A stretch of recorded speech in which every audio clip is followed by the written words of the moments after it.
રાજ્યમાં ગત 24 કલાક દરમિયાન 32 જિલ્લાના 89 તાલુકામાં વરસાદ વરસ્યો છે.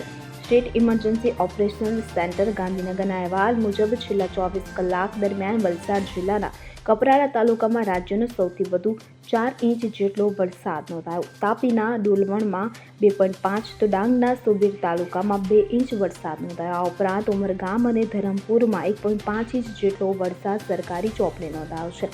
State emergency operation centre Gandhinagar ખાતે મંગળવારે વેધર વોચ ગ્રુપની બેઠક યોજાઈ હતી કે જેમાં રાજ્યમાં ચોમાસાની સ્થિતિ અને તે માટે સંબંધિત વિભાગોની તૈયારી અને સમીક્ષા હાથ ધરવામાં આવી હતી. રાજ્યના સંભવિત તમામ પરિસ્થિતિને પહોંચી વળવા વિભાગોની જરૂરી માર્ગદર્શન અને સૂચનાઓ આપવામાં આવી હતી. આ બેઠકમાં આગામી સપ્તાહમાં રાજ્યના વિવિધ વિસ્તારોમાં ભારેથી અતિભારે વરસાદ વરસવાની સંભાવના હોવાથી સંબંધિત વિભાગો સાથે જરૂરી ચર્ચા કરી સંભવિત જોખમો સામે એલર્ટ રહેવા તેમણે જણાવ્યું હતું.